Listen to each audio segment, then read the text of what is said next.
Radio Infinita, con el auspicio de BCI Corporate and Investment Banking, banqueros comprometidos con tu negocio desde 1937, presentan Mirada Financiera. La periodista Paulina Yarur analiza los principales hechos que mueven a los mercados financieros de Chile y el mundo. ¿Cómo están? Bienvenidos, 2 de la tarde en punto. Comenzamos esta mirada financiera en este jueves 23 de junio de 2016. Hoy acompañada de Sergio Lehmann, economista jefe de BCI. ¿Cómo estás? Hola Paulina, muy buenas tardes, muy bien, gracias. Vamos a estar mirando lo que sucede en Gran Bretaña. La verdad que allá son 5 horas más que nosotros. Es decir, ya comienza el countdown. Así es, tal cual. Pero los mercados han internalizado que Gran Bretaña se queda en la zona euro. Ha habido una alza en los commodities, ha habido también una alza en las bolsas, una baja en el precio del dólar.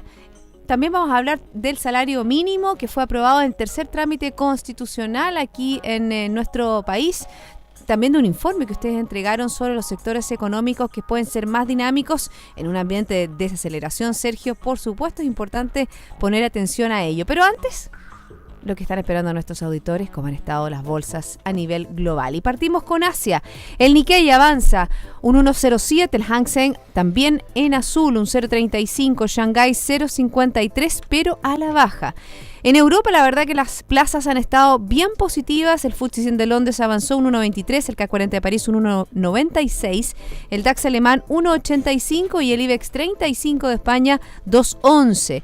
En Estados Unidos crece el Dow Jones un 0,86%, el Standard & Poor's también aumenta un 0,90 y Nasdaq también 1,09. A nivel local, el IPSA sube un 0,60, el IPSA y el IJPA también aumenta un 0,53%. ¿Qué pasó con el cobre? Cerró al alza 1,27% luego de transarse en $2.15 la libra. La verdad que es un nivel más alto desde el 11 de mayo de 2016, cuando llegó a $2.15. ¿Qué pasó con el dólar? Tuvo un retroceso de 5,3 pesos con respecto al cierre de ayer. 668,7 comprador y 669 vendedor. Recuerda que nos puede escuchar online en www.infinita.cl. Pueden vernos vía streaming, ahí pueden ver a Sergio, me pueden ver a mí a través, ¿no es cierto?, de la señal que tenemos en nuestro sitio web, y también nos puede escribir a través del WhatsApp 569-6511-9985. ¿Por dónde partimos, mi estimado Sergio? ¿Puedo partir por acá, por allá, por donde tú quieras? Yo creo que por Brexit, Vamos. Ha sido lo que ha estado dominando naturalmente el movimiento de los mercados durante las últimas semanas. Finalmente llegó el día en que los británicos se manifiestan, los mercados muy atentos, pero hoy día muy jugados con que finalmente se va a rechazar la salida del Reino Unido de la Unión Europea. Pareciera ser entonces que está primando la cordura, la racionalidad. Salieron algunos informes durante esta semana, particularmente el Fondo Monetario Internacional durante el fin de semana, que aportaba algunos antecedentes interesantes desde el punto de vista económico y que básicamente plantean que el costo asociado a salir del Reino Unido para ese país era tremendamente importante, como tanto en crecimiento, con un PIB que sería 5% por debajo del de tendencia en un escenario en el cual se queda versus el que se va. Segundo, un aumento de la tasa de desempleo importante, mayor inflación por la depreciación de la libra. Es decir, en general era un escenario bien negro el que presentaba el Fondo Monetario Internacional. Yo creo que eso, junto con la volatilidad que se vio en los mercados, junto con el lamentable asesinato de la diputada laborista, efectivamente eso fue la semana pasada. Exacto. Llevó finalmente a que muchos que a lo mejor aparecían muy indecisos en algún momento o no estaban dispuestos a ir a votar, había un gran porcentaje que no participaba, llevó a que finalmente se inclinara la balanza. Aparentemente todavía lo tenemos que ratificar o ver, digamos, probablemente durante esta noche chilena, digamos tipo 11, 12 de la noche en Chile, vamos a ir conociendo ya los primeros antecedentes de acuerdo a un calendario de entrega de reportes respecto a las votaciones que comprometió el gobierno británico. Fíjate que era muy importante dentro de los que fueran a votar, que fuera a votar el público joven, porque ellos son los más decidores a quedarse dentro de la Unión Europea, y se hacía un perfil perfil de los votantes, ¿no es cierto?, más proclives a quedarse y los más proclives a salirse. Fíjate que los de más edad eran los más proclives a dejar la zona euro. Han estado todos los gobiernos, todos los organismos internacionales, como tú bien has dicho, Sergio, atentos a esta votación y por supuesto a nivel local también. Incluso hay declaraciones del ministro de Economía de nuestro país hablando sobre que todavía tienen que estar mirando con atención a los posibles efectos que pudiera tener el Brexit en nuestro continente. Incluso estaba viendo a los jugadores de Inglaterra que están jugando, ¿no es cierto?, la Eurocopa en Francia y que tenían unos sitios web para mandar su voto electrónicamente con respecto a si su permanencia o no dentro de este país y esta zona económica como la zona euro. Efectivamente, así que vamos a estar muy atentos al resultado. Como bien decía, hoy día los mercados están más bien jugados a que se va a mantener dentro de la Unión Europea, va a ser un resultado apretado. Probablemente la reacción que mañana conozcamos los mercados, si se ratifica eso, va a ser bastante más acotado, porque ya durante toda esta semana han estado apostando en esa línea. Y mi visión es que, por supuesto, digamos, siendo ese el escenario base, va a volver al ruedo los temas relativos a la FED. Recordemos que por ahora ha estado un poquito fuera, digamos, del radar de los mercados, al menos cuál es el movimiento próximo de la FED. Estuvo sí muy presente hace un par de semanas atrás.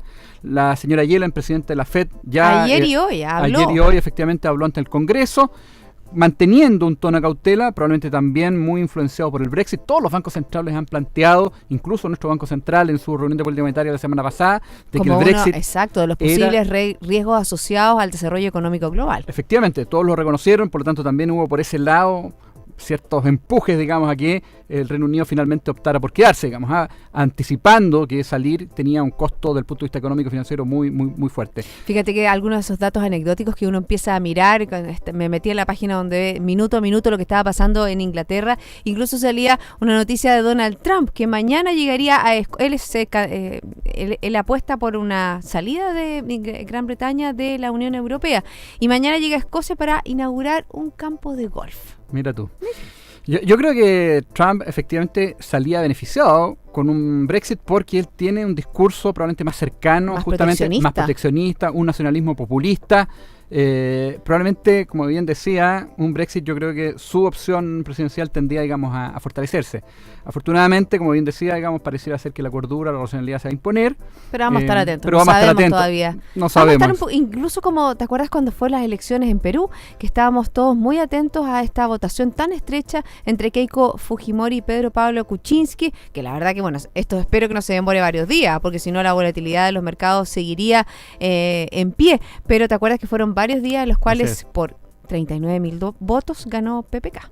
Así es. Ahora, yo creo que aquí se está jugando, sí, el es futuro, distinto. De la Unión Europea. Exactamente. Como lo han dicho, por ejemplo, los personeros del Parlamento Europeo, de todas las instituciones, esto es fuera y es fuera. Así es, yo creo que es una salida sin retorno, por eso yo creo que es muy, muy importante. Además, la señal que sea al resto de los países de Europa.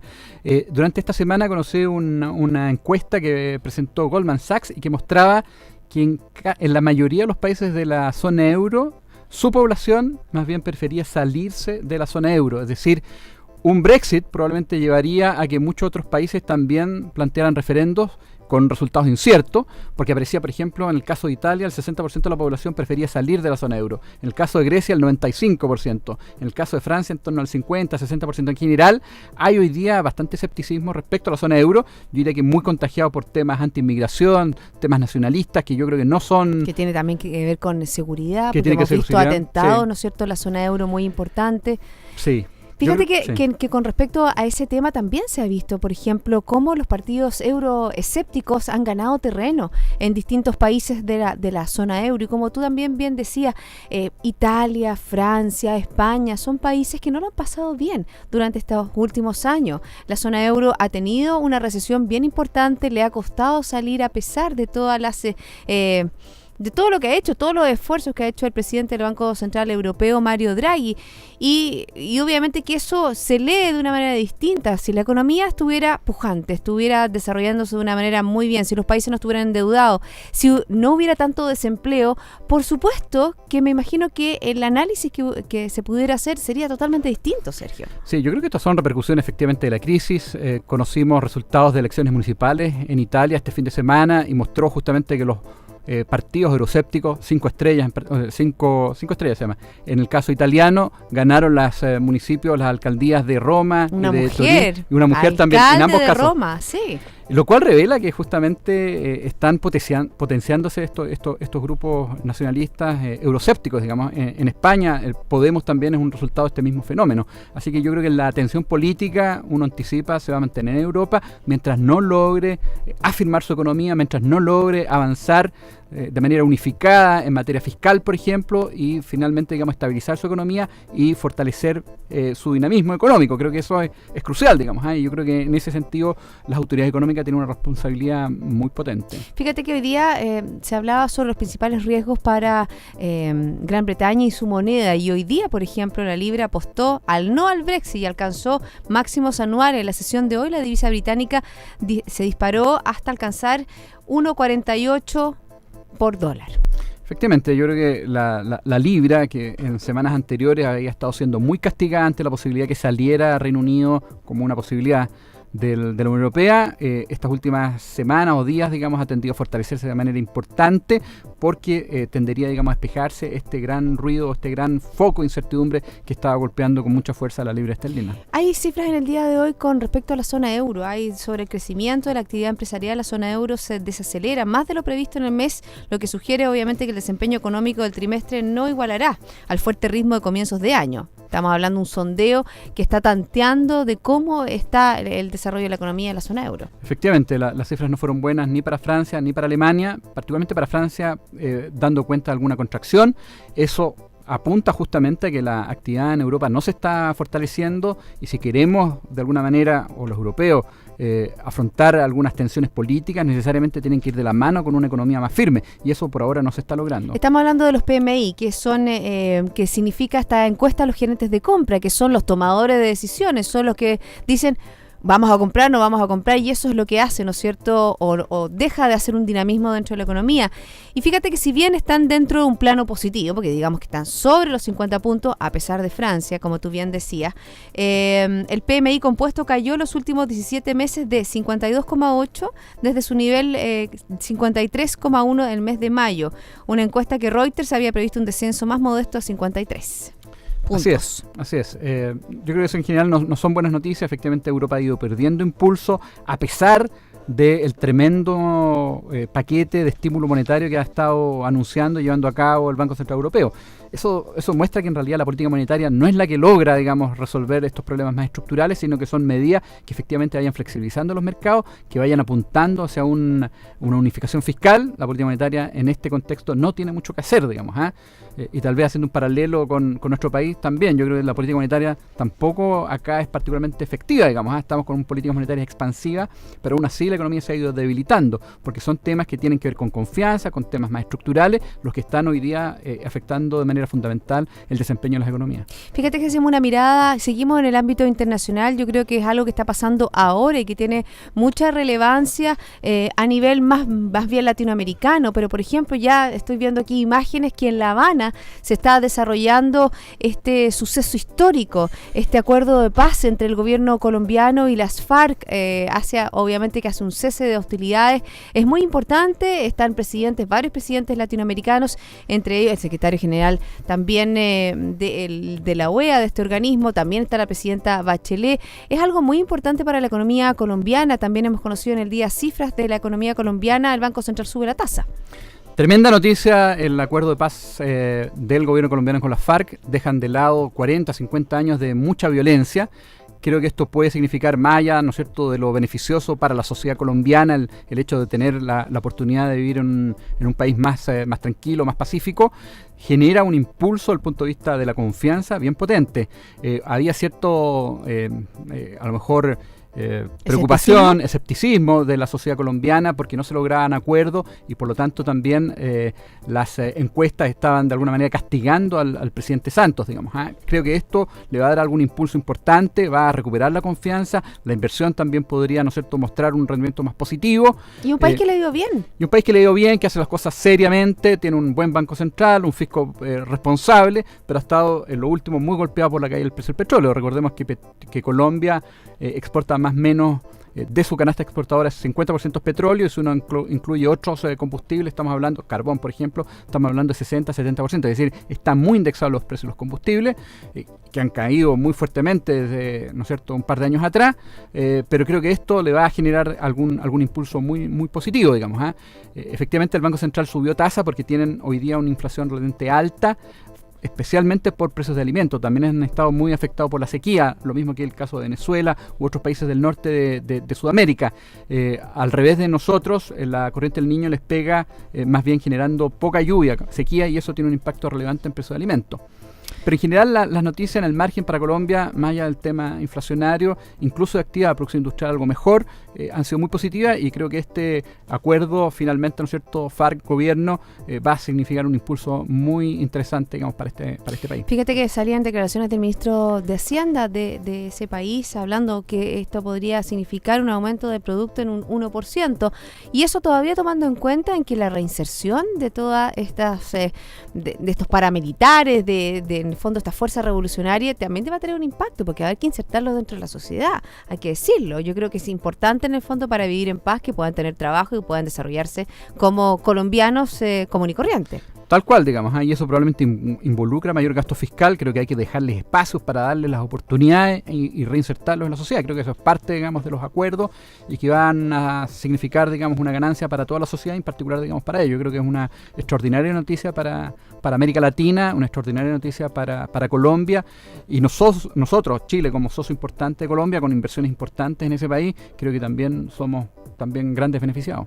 El que ha hecho también movimientos importantes en el día de hoy día logró un acuerdo bien importante el presidente de Argentina. Fíjate que Argentina cierra un acuerdo con otro bonista en Nueva York por $95 millones.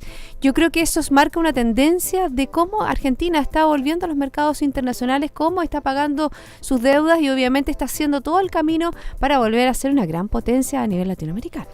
Yo creo que el gobierno Macri ha estado tomando las decisiones correctas, ha estado reinsertando a Argentina en la economía internacional. Creo que es una buena noticia. Ha estado reduciendo algunas fricciones que tienen en el mercado cambiario, por ejemplo, y algunos otros mercados donde los precios estaban fijados, tarifas fijadas a niveles muy bajos que hacían poco atractivo la inversión, por ejemplo, en el sector eléctrico, en el sector energía.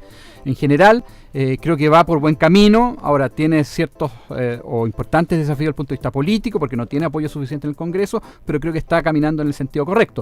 Esperemos que esta nueva oportunidad que tiene Argentina para lograr, digamos, un crecimiento más sostenido, más fuerte, después de muchas oportunidades que tenía en el pasado, la aproveche bien, digamos, y también sea una buena noticia no solamente para los propios argentinos, sino que también para toda la región, digamos. Recordemos que Argentina es un socio natural de Chile en materia comercial, hay muchas inversiones además de chilenos en Argentina, por lo tanto eso va a tener necesariamente un impacto también bien positivo sobre nuestro país. Creo que también es una segunda muy buena noticia, digamos, en conjunto, ¿no es cierto?, con lo que estamos viendo en Colombia, y también algunas buenas orientaciones en materia política que vemos en Perú, digamos. En Brasil pareciera ser que las noticias también son... pero nuevamente en Brasil hoy día otro ministro, estoy mirando acá exactamente del gobierno de Rousseff, nuevamente que fue... El escándalo de corrupción sigue dando vuelta a esta nube negra que persigue, ¿no es cierto?, a Brasil en su tendencia a la recuperación. Está tratando de hacer algo Michel Temer, pero le ha costado un montón. Le ha costado mucho, porque yo creo que la nube de la corrupción, digamos, y probablemente nuevos casos que vayamos conociendo gradualmente van a seguir golpeando a este país, digamos. No cabe duda al respecto. Ahora, la buena noticia desde el punto de vista de la actividad, esto tratando de ver el vaso medio lleno, es que la actividad económica dejó de caer, digamos, se estabilizó de acuerdo a cifras para mayo, lo cual pudiese ser a lo mejor, digamos, una señal algo más positiva, y que estuviera de alguna manera deteniendo esta caída muy abrupta, muy fuerte, digamos, que ha mostrado el producto los últimos año y medio, digamos. Por lo tanto, a lo mejor pudiese estar dando cuenta, digamos, de un cambio de escenario. Nos extendimos un poco en la mirada internacional porque son las 2:19. Estoy conversando con Sergio Lehmann, economista jefe de BCI. Sergio, hacemos una pausa, ¿te parece? Muy bien. Vamos a hablar de liderazgo, porque liderazgo es la capacidad de tomar la iniciativa de llevar adelante los desafíos incentivando a los demás. BCI Corporate Investment Banking, banqueros comprometidos con tu negocio desde 1937. Ya volvemos.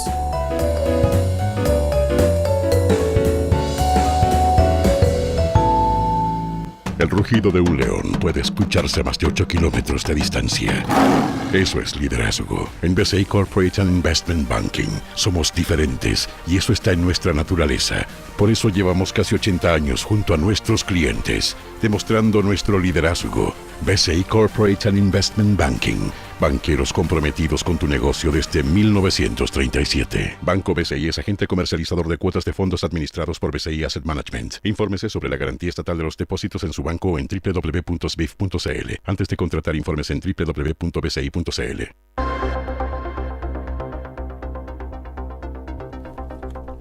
Ya estamos de vuelta. Seguimos aquí en Mirada Financiera conversando con Sergio Lehmann, economista jefe de BCI. Sergio, finalmente el salario mínimo es aprobado en su tercer trámite constitucional. La verdad que ayer fueron unos días bastante tensos porque finalmente el Partido Comunista le dio su apoyo al gobierno y el salario mínimo. Ahí está el kit del asunto. Afortunadamente sí fue aprobado. Yo creo que estaba metiendo bastante ruido, estaba dejando en una posición bastante debilitada a Hacienda, que estuvo planteando originalmente un incremento incluso algo más bajo que eso. Yo creo que era más coherente justamente su primera propuesta con una economía que está debilitada, con un sector público que tiene que ir moderando su gasto, con un desempleo que va a ir subiendo y que por lo tanto va a generar, en la medida que el salario mínimo sea más alto, también mayores tendencias, digamos, a mayor desempleo. Creo que ¿Luego tenemos desempleo la próxima semana? ¿O claro, la próxima? Es dentro de la primera semana de julio. O sea, ya estamos. Sí, estamos casi. ¿Y cuál es el pronóstico que ustedes tienen de desempleo? La verdad que nosotros pensamos, no tenemos una proyección puntual para el desempleo de junio, sino que más bien que vaya a ir subiendo gradualmente para acercarse hacia 8% probablemente los meses de septiembre, octubre. Creo que eso va a ser algo gradual, tiende a bajar, digamos, hacia los meses de verano, pero creo que cualquier noticia apunta a que efectivamente la tasa de desempleo va a ir subiendo. Bueno, en esencia tú tocaste un punto muy importante. Este aumento del salario mínimo en 18 meses, de 250.000 como está actualmente a 276.000, es harto más del IPC, del crecimiento potencial de la economía. Estamos hablando de más de un 4%. Efectivamente, yo creo que es un aumento bastante importante. Para ponerlo en contexto más técnico, en teoría el salario nominal debería subir primero en función de la inflación esperada, que más bien se espera que se esté estabilizando en torno a 3% en los próximos meses. Estamos viendo una reducción importante de la tasa de inflación hacia adelante. Y segundo, en productividad. O sea, el salario nominal debería subir inflación próxima más productividad. Y la productividad en Chile, ya sabemos, está más bien baja. Algunos la estiman cayendo, otros subiendo muy ligeramente. Por lo tanto, claramente este aumento en la tasa, en el salario mínimo, va mucho más allá de lo que al menos los parámetros técnicos sugieren. Por eso decía que la propuesta original de Hacienda, que era algo más moderada, tal vez estaba más en línea con el escenario económico. Creemos que esta propuesta, en cierto sentido, pudiese tender a que la tasa de desempleo suba algo más rápido, digamos, de lo que el escenario inicial sugería. Y eso además podría ser sumado a las indicaciones allá, la aprobación de la reforma laboral. Efectivamente, además, bueno, el otro que como hemos analizado, sí, como que le pega bastante más a las pequeñas y medianas empresas, que son las más intensivas de generar empleo. Tal cual, lamentablemente al final el resultado de la reforma quedó primero la definición con una judicialización importante, y más allá de eso introduce una rigidez en el mercado laboral importante también, y eso va a llevar necesariamente a que la tasa de desempleo natural hacia el mediano plazo sea más alta de la que conocimos hace un tiempo atrás, digamos, probablemente más cercana a 7, 7,5. Antes probablemente estábamos hablando en torno a 6, 6,5. Yo creo que vamos a tener más o menos un punto más de inflación en tendencia, en equilibrio hacia adelante, producto, digamos, de una reforma laboral que introduce rigideces. Y ahí está esa reforma laboral que también se hablaba, ¿no es cierto?, que hace tan importante en el tema de productividad, y eso no se habla mucho. Nada, yo creo que una de las cosas que, eso lo hemos comentado en otras oportunidades, que uno a lo mejor hubiese esperado, era una oportunidad atractiva. Para hacerla más moderna, para hacerla más acorde a lo que son los países desarrollados. Efectivamente, introducir algunos incentivos para capacitación. En Chile, ya lo hemos comentado también, se invierte muy poco en capacitación, era una oportunidad para dar incentivos más potentes en esa dirección, de manera de ir logrando efectivamente que la productividad vaya subiendo. La productividad está muy estancada, muy debilitada. Creemos que se perdió una oportunidad en este marco, digamos, legal. Y hablando de oportunidades, hablemos del informe que ustedes entregaron esta semana, un informe bien interesante en el cual se habla de los sectores económicos que están dando más que hablar. Ya no se habla tanto de minería, hemos visto una baja en las inversiones en el sector minero, pero sí podemos ver algo interesante en el sector servicio y también en el sector más bien dedicado a la agricultura. Efectivamente, lo que hemos visto hasta ahora es efectivamente un deterioro importante en minería, que es esperable dada la caída de los precios de los commodities. Hemos visto también un deterioro en manufactura, donde probablemente la productividad baja en Chile le genera, digamos, menores grados de competitividad. Hemos visto una desaceleración que probablemente se va a acentuar hacia adelante en construcción. Los sectores que están mostrando mejor desempeño son efectivamente agricultura, que se ha visto beneficiado por la depreciación del tipo de cambio y también por una suerte, digamos, de normalización en lluvia, especialmente el año pasado. Y sector servicio. Y ahí en este informe al cual se hace referencia, nosotros hacemos una comparación de cuánto pega o cuánto compone en el PIB el sector servicios en Chile versus algunas economías de referencia. Para tener una idea, del PIB chileno aproximadamente el 55% o 50% está asociado a servicios. Versus, por ejemplo, economías más desarrolladas. En Estados Unidos probablemente es la que tiene un sector de servicios mucho más importante, en torno al 75-80%. Entonces ahí tenemos un gap para crecer. Yo creo que eso es bien importante, sobre todo cuando uno empieza a cuestionar lo que son los desarrollos productivos de nuestro país. ¿Qué pasa con la minería, que se están agotando los recursos? ¿Qué pasa con otros sectores? Tú decías como la manufactura, que también está desarrollándome más bien a la baja. Habla un poco qué implican los servicios, qué sectores específicos y cómo podemos crecer en ellos. A ver, yo diría que primero, servicios financieros, creo que ahí tenemos un tremendo potencial. La banca chilena ha mostrado mucha eficiencia y probablemente pudiese eventualmente entregar servicios dentro, por ejemplo, de la región. También en servicios salud, probablemente va a ir mejorando hacia adelante. Hay una orientación en ese sentido para ir potenciándolo. Servicios personales, digamos, hay un montón otros de servicios asociados, digamos, a, por ejemplo, contribuir, digamos, en la canasta de consumo que está asociado a servicios en donde hay espacio, por ejemplo, servicios domésticos, servicios, no sé, de asesorías, servicios de ingeniería. Estamos hablando de todos estos servicios que son exportables, es decir, se pueden replicar en la región, porque sabemos, ¿no es cierto?, que nosotros tenemos una economía muy pequeña, somos pocos habitantes, entonces obviamente que todo lo que se pueda escalar hacia otras regiones es lo que puede tener un mayor desarrollo económico. Sin lugar a duda, digamos, y de hecho si uno compara justamente la participación de servicios en PIB en países de la región, uno ve que están muy por atrás incluso del propio Chile, digamos, con participaciones de servicios en torno a 40, 45, lo cual también revela que hay oportunidades para algunas empresas orientadas a servicios a ir justamente explotando esas posibilidades, esos espacios, digamos, que se generan en países de la región. Cuando uno toma como referencia, a lo mejor porque Estados Unidos decía, digamos, un país que probablemente escapa un poco a lo que es el rango normal, digamos, por el rol, digamos, que tiene servicios financieros muy potentes, digamos, y por el rol a nivel global que cumple Estados Unidos, pero por ejemplo países que en términos de estructura económica son más parecidos al nuestro, como es Australia, Nueva Zelanda, pero sí en una etapa de desarrollo muy por sobre, digamos, la nuestra, claramente distinta. El sector servicio, a pesar de que son países orientados a la producción de commodities, ¿no es cierto? En el caso de Australia, minería, carbón, hierro, y en el caso de Nueva Zelanda, más bien agricultura, lana, leche, tienen sectores de servicios que pesan aproximadamente 70%, es decir, claramente da cuenta que hay un gap ahí que podemos cubrir, potenciando, digamos, el desarrollo de algunos servicios en particular, digamos. Cuando tú hablas de la agricultura, estamos hablando de agroalimentario, estamos hablando de, por ejemplo, en algún minuto se pensó que Chile se podía transformar en una potencia agroalimentaria. Hay distintos sectores relativos a las semillas, relativos a todo lo que son los cultivos acuícolas, que si bien han tenido algunos problemas, sabemos que Chile tiene un know-how y tiene una forma de hacer las cosas que es lo que le ha permitido llegar a muchos mercados. Efectivamente, yo creo que tiene un tremendo potencial. Efectivamente es posible explotar con mayor fuerza, digamos, esa línea.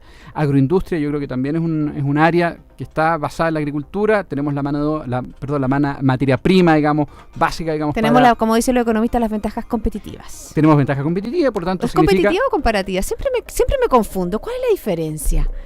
Comparativa es cuando tú te estás comparando, digamos, probablemente con otra economía, digamos, a lo mejor no hay una diferencia tan marcada. Competitiva es que eres más competitivo en ciertos aspectos, digamos, a lo mejor es más semántico que de fondo. Yo diría entonces que tenemos la oportunidad para poder desarrollar estos sectores, incorporando algún mayor valor agregado a algunos productos, particularmente, ¿no es cierto?, decíamos en el caso del sector agrícola, y por lo tanto tenemos oportunidades de desarrollo por esa vía, más, ¿no es cierto?, todo lo que podemos hacer en materia de servicio. Se nos casi acaba el programa, no quiero que te vayas antes que me digas a qué cosas tenemos que estar atentos. Mañana, por supuesto, el Brexit. Vamos a seguir en detalle, ¿no es cierto?, lo que pueda seguir todo el tema de la reforma laboral, pero ¿qué cifras interesantes e importantes hay que estar mirando? Bueno, lo primero, digamos, el Brexit. Todavía falta, digamos, para conocer noticias o datos, digamos, para Chile. Son las primeras semanas del mes de julio, donde vamos a conocer datos sectoriales. Vamos a conocer IMASEC, vamos a conocer inflación. Creo que van a ser también cifras muy importantes para ir mirando qué va a pasar con la política monetaria en Chile y también si es que efectivamente estamos logrando algún mejor desempeño. Aparentemente las señales hasta ahora apuntan a que seguimos bastante estancados. Bueno, y ojalá que no estemos estancados el domingo, cuando nos toque, ¿no es cierto?, jugar nuevamente la final. Así que tengamos cifras positivas. Eso, sin duda. Ojalá. ¿Cierto? Pues, sí, pues. Muchas gracias, Sergio, por haberme acompañado en el día de hoy. Gracias a ti. A todos ustedes, sigan en compañía de Radio Infinita. Esto fue Mirada Financiera, con el auspicio de BCI Corporate and Investment Banking, banqueros comprometidos con tu negocio desde 1937.